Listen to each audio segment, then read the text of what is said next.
My return home began the moment I stepped out of the taxi and felt the air. There was something familiar about it, yet it seemed unfriendly, foreign. I stood in front of my old house, unable to believe that I was here again.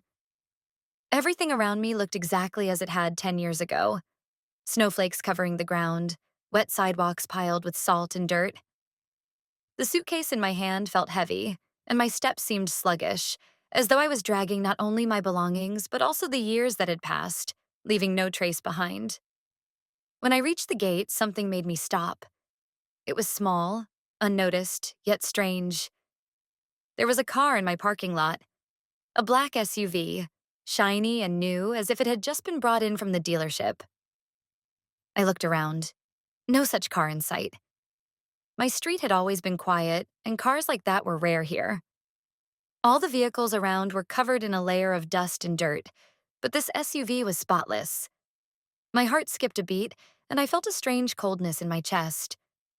Why was it here?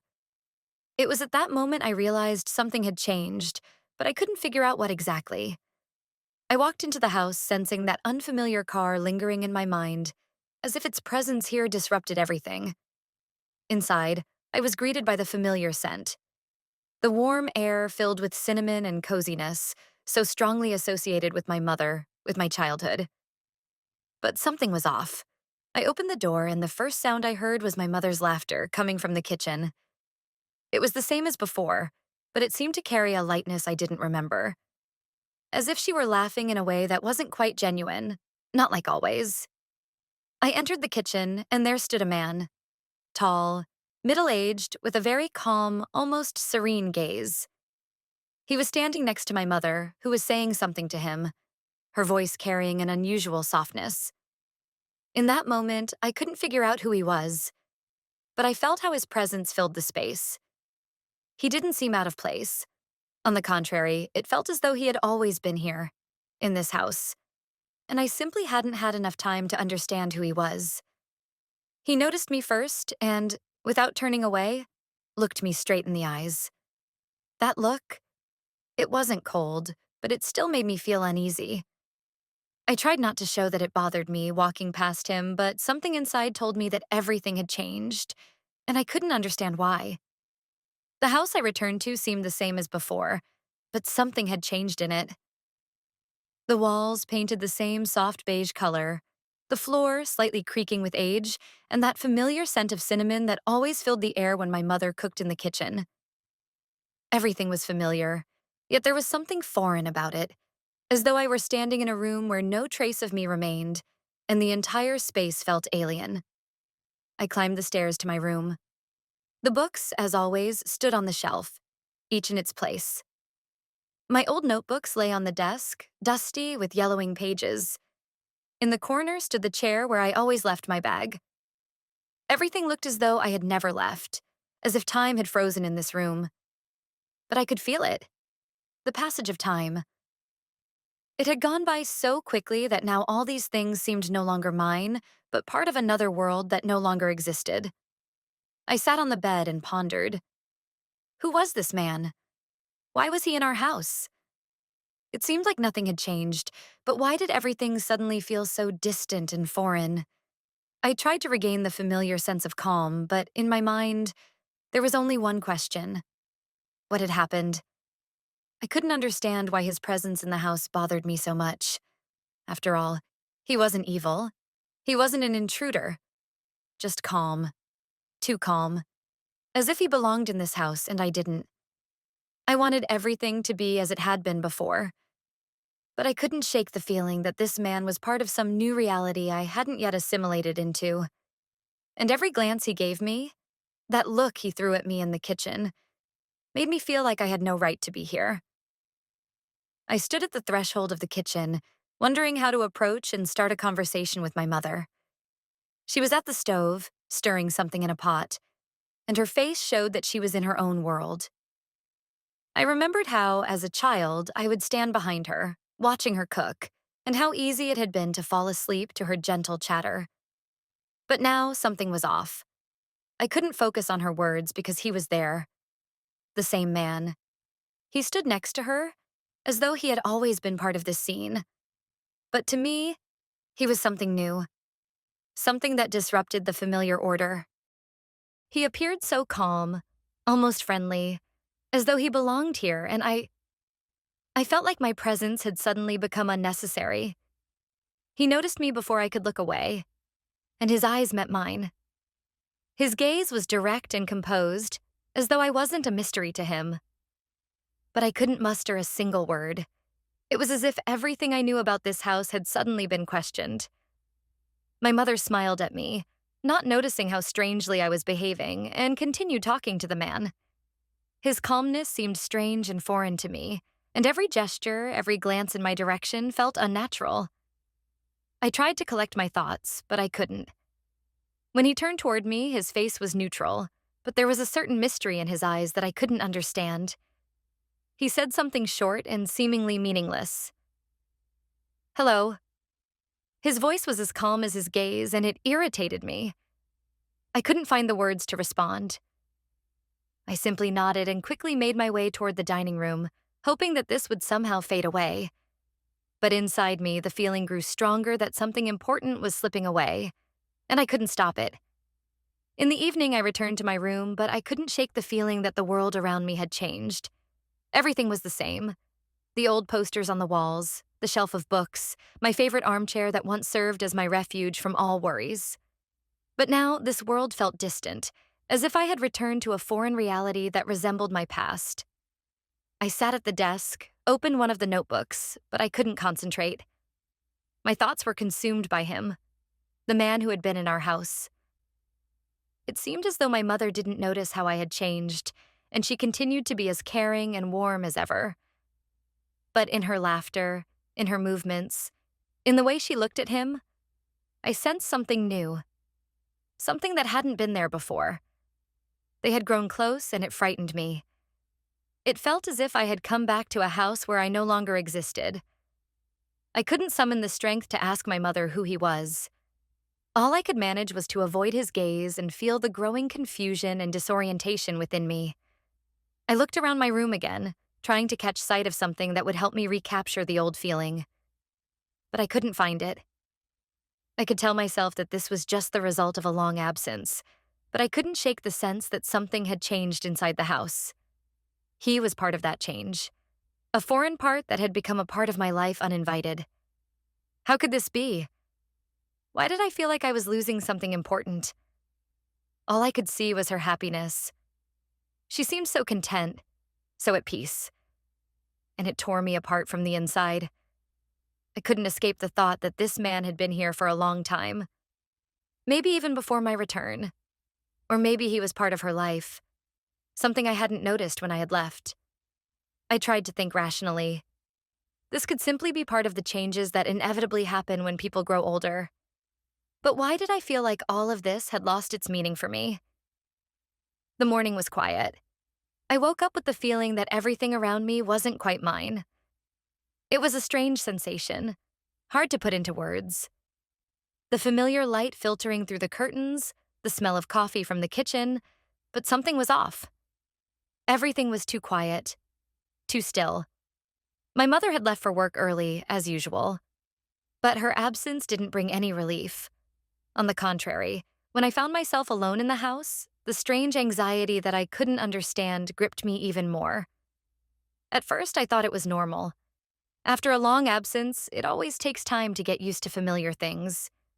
But when I heard the slight creak of the door from the kitchen, the strange sounds of water coming from the bathroom, I felt out of place. I got out of bed and stretched, but my legs felt heavy, as though I hadn't slept. Trying to adjust to the new day, I headed to the kitchen. The strange, almost silent feeling followed me, like a shadow. And once again, I found myself in that place that had once been my world, but was now becoming foreign. He was there, as always. Standing by the window with a cup of coffee in his hands, his silhouette lost in the morning light. The same gaze, the same calm confidence that unsettled me so much. He didn't say a word, just looked at me, but something in his silence made me feel out of place. Not that I was afraid of him, but his presence was like a block of ice in my chest. Cold, inevitable. In this house, I was a guest. I could feel how his calmness filled the space, and I couldn't find my place. There was something captivating in his silence, something too composed, something that wouldn't let me find peace. I tried not to look at him, tried to silence that voice inside me, but it wouldn't disappear. I couldn't understand what he was doing here, why he was in this house, and why he wasn't leaving. I felt awkward, but I still approached the table, sat down, and tried to act as if everything were normal. Mom at work, me at home, morning, a cup of tea, everything as usual.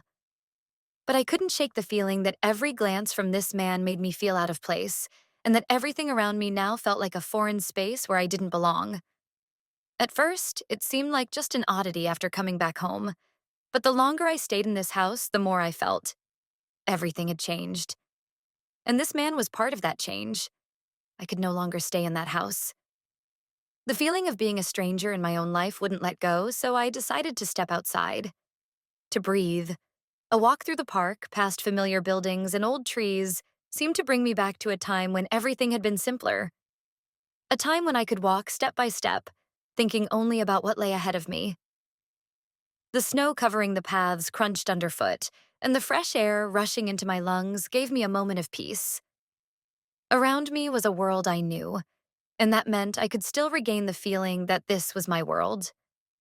The frozen lake, framed by snow, the old buildings covered in frost, and the familiar faces I hadn't seen in years.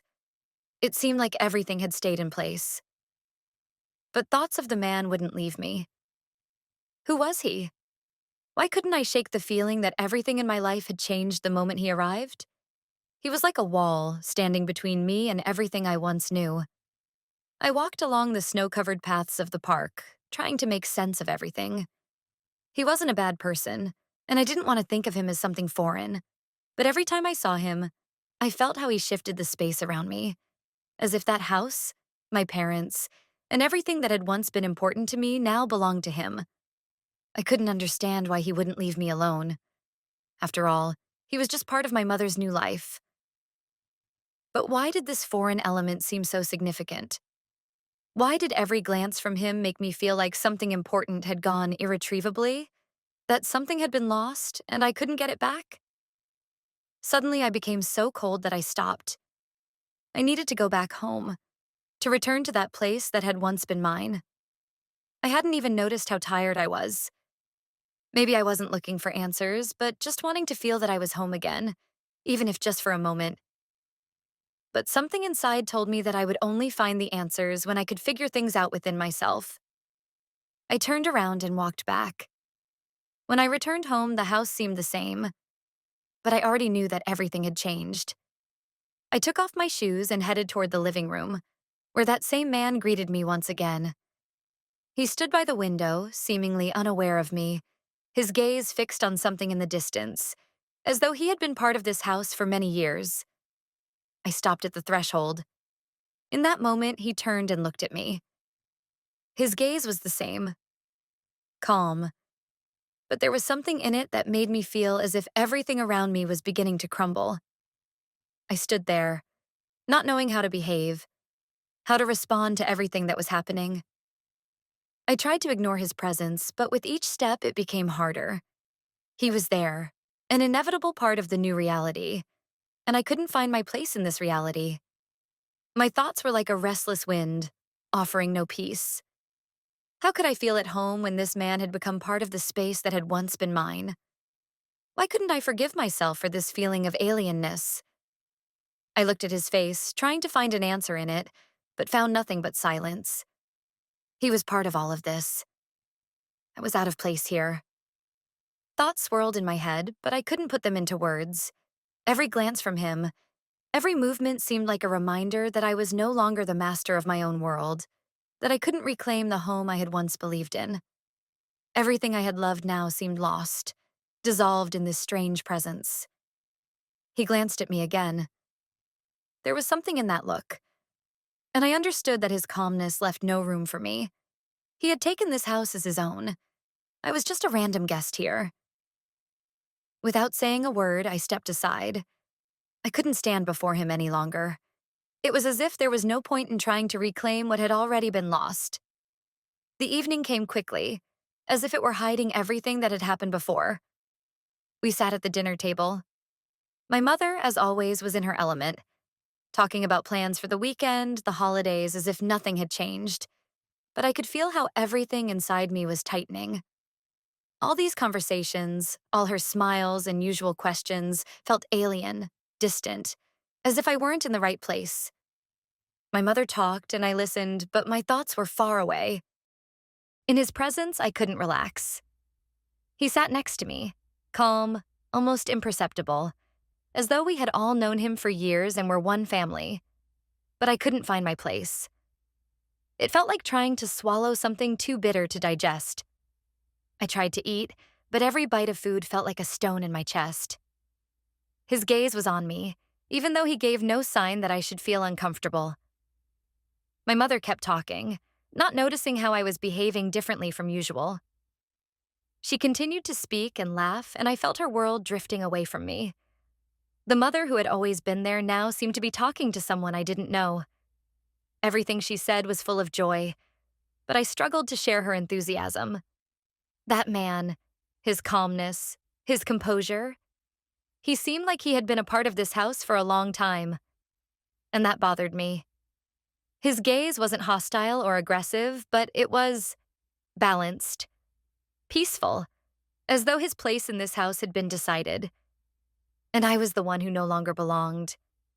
I couldn't understand why this weighed so heavily on me, why his presence caused such a coldness in my chest. My mother noticed that I wasn't answering her questions. She stopped, her gaze becoming slightly wary, as if she sensed something was wrong. And suddenly, I realized I couldn't hide this discomfort any longer. I couldn't tell her that I felt like this man had become part of her world, and I didn't know what to do about it. My mother looked at me, and I lowered my eyes in response. In her gaze, I didn't see judgment, but there was no familiar warmth either. It was a gaze of understanding, and that was enough for me to feel the world narrowing around me. In that moment, sitting at the table, I understood that this dinner, like everything that had happened up until now, was a farewell to what I had once considered mine. After dinner, I stepped out onto the balcony. The same cold air as before greeted me, but now it felt different. I sat down on the steps, leaned against the railing, feeling the icy air penetrate to my bones. This evening seemed like a turning point. I could no longer ignore that everything around me had changed. I sat in silence, trying to gather my thoughts, but they kept slipping away. All I could understand was that this house, my family, my life, were no longer what I had left behind when I left. Even though my mother hadn't said outright that everything had changed, I could feel it.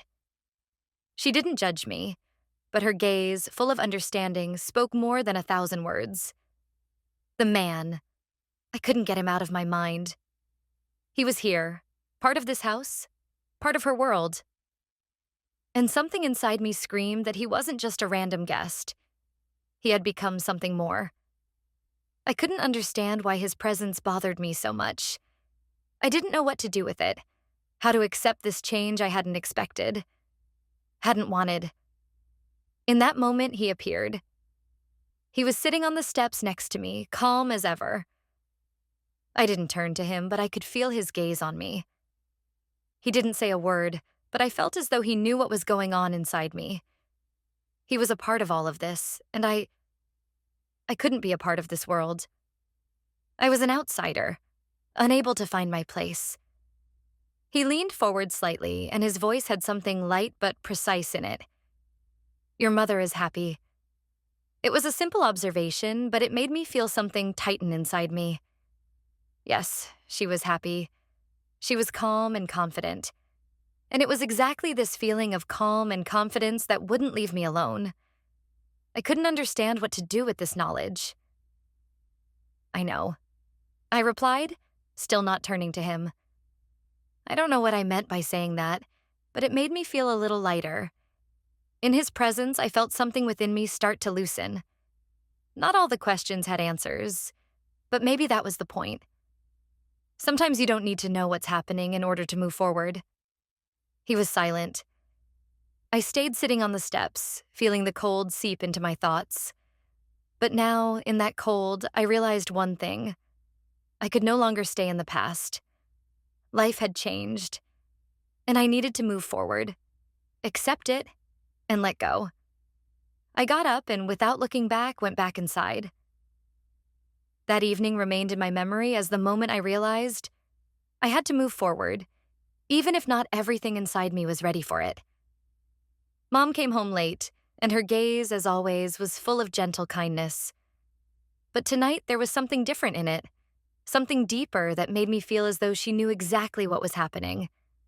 She didn't say a word about what I was feeling, but her warm look told me everything.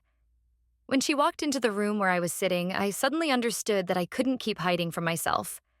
I had to understand that everything that had happened in the past days wasn't a mistake or coincidence. It was a new phase in our lives. And if I stayed in the past, I would never be able to move forward. Mom sat down beside me, her eyes full of understanding, but without pity. She didn't tell me I should have come back sooner or that everything would be like it used to be. No, she simply looked at me, and in her eyes, I saw acceptance. Acceptance that life changes and we can't stop that process. Did you find the answer? Her voice was quiet, but there was no trace of expectation. She wasn't asking about men, nor was she curious about how I felt about his presence in our home. She was speaking of something more important. I took a deep breath, feeling the weight on my chest lighten a little. Yes, I had found the answer. It wasn't just an acknowledgement of changes in life. It was an acknowledgement that I, too, needed to change. And perhaps, even if it was hard, I had to find my own path. My new home, my new relationships with what had once been my world. Yes, I said, and in that word was not just the recognition of change, but also the readiness to move forward. Mom didn't respond right away, but her gaze was full of quiet agreement. We both knew that these changes couldn't be undone, but that didn't mean they had to be met with resistance. I got up and walked over to the window to look at the silence beyond the house once more. Everything I had been thinking seemed somehow clearer. There were changes in this house that I wouldn't be able to ignore. But within them, there was a chance for a new life, new relationships. And perhaps, even though it wouldn't be an easy path, it was mine. Mom got up and came over to me. She took my hand, and in that moment, I felt that much had fallen into place. Not everything, but at least the most important thing. You can always come home, she said quietly. I nodded but didn't answer. We both knew that this house would be different, that it would no longer be the same. But that didn't mean it had stopped being home. We were both simply moving forward, not knowing exactly what would come next. But perhaps that was the point. Let's move forward, I said. And in that moment, I felt how hope, quiet and fragile, yet still present, began to grow inside me once again. The next morning, I woke up with a sense of strange lightness, as if the fog in my mind had finally cleared. My mother had already left for work, and I was alone in the house.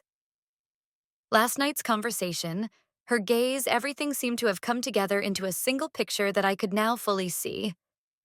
I stood by the window, watching the snow settle on the ground, and everything around me was beginning to make sense. I didn't know what would come next.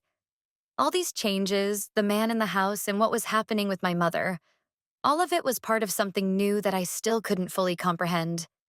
But in that moment, I understood one simple thing. I couldn't keep living by looking back. My home was no longer what I remembered it to be. But that didn't mean I had to leave it behind. I could keep moving forward, even if I didn't know what awaited me around the corner.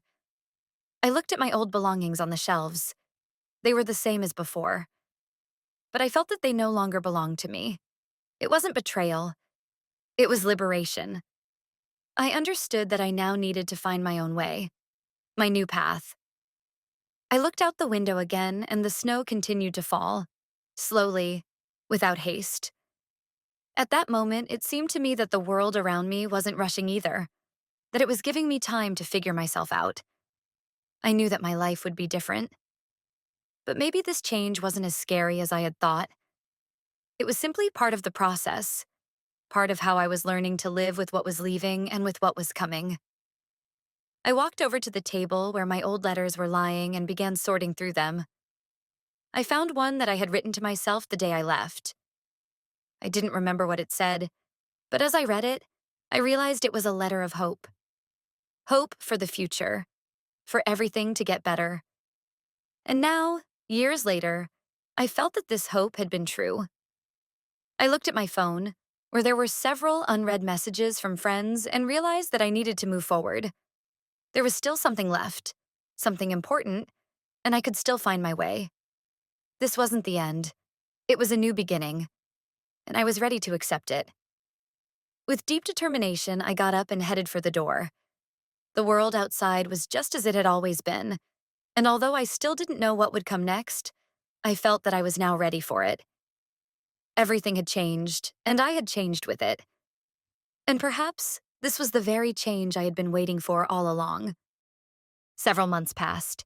My mother and I had adjusted to our new life, which, despite its changes, was becoming more familiar with each passing day. Every morning, I woke up and felt like I was finding my path, step by step. The man who had once seemed foreign and unsettling to me had become a part of everyday life. He still came to our house, but now I no longer reacted to his presence as sharply as I had before. We didn't become close, but I had learned to accept him as part of my mother's life. A calm, unchanging part that brought with it peace, requiring no interference from me. One day, my mother said that change wasn't always a bad thing. There was no naivete or simple assertion in her words. She spoke with the understanding of someone who had lived many years, realizing that life goes on even when everything around you feels different from before. When I came home after one of my walks, I suddenly realized that this house no longer frightened me with its newness. My mother filled it with warmth, with calm, and I was starting to find my place in it again. But in the mornings, when the house was still asleep, I would always stop by the window and watch the snow falling outside. It was the same as before, cold and pure. But now, instead of feeling it as something foreign, I felt how it was a part of something I was beginning to understand. The memory of the past hadn't disappeared, but it had become part of the present, no longer tearing me apart as it had before. One evening, after work, I came home earlier than usual. In the hallway, I heard my mother's laughter, light, just like before. She was talking to him, the man who had become so important to her. But today, there was something different in her voice, calm and assured, as if she hadn't just accepted him, but had truly wanted him to be there. I became curious about what they were discussing, and without trying to draw attention to myself, I paused by the door. They were sitting in the kitchen, and I watched them talk. It was the sensation of realizing that you no longer interfere in someone else's relationship because it's no longer yours. It was part of my mother's life, part of her choice, and I had no right to intervene. Mom looked at me and smiled. I smiled back, but suddenly felt a slight sadness in my chest. I didn't know what exactly I was losing. It was a strange, elusive feeling that grew with each day, with each encounter with this man. Perhaps I was losing my old confidence, the belief that everything could be fixed, that everything could be returned to how it once was if I just stayed in the past. But that wasn't possible anymore. I had to move forward, and this realization was growing stronger within me every day. And I no longer feared what was to come. I just knew that I had to keep going. He wasn't a stranger to me. I fully realized this one evening when, seeing him, he asked me how I was feeling. And I didn't hesitate in my answer like I used to. I simply said that everything was fine. I understood that I no longer looked into the future with the same fear I once did. It felt as natural as if he were just as much a part of the house as I was. I passed by the kitchen and found myself in my old study, the place where I once wrote in my journals and dreamed of things being different. But now, this room was just mine, with its old books and photo albums that I opened and closed again, unable to find the right words. When evening came, I sat in the armchair by the window, watching the snow again, and understanding that things wouldn't be as I had once imagined. But now I knew that I didn't need to fear change. I couldn't return to what had been, but I could move forward. And in that, there was a strange, inexpressible freedom. I could continue my path, not running away from reality, but accepting it as it was. And when the next day arrived, I was ready to step outside and continue moving forward. In a house full of changes, I once again felt that this was my place. And although the path ahead was still unclear, I knew that it was mine. And now I could walk it with an open heart,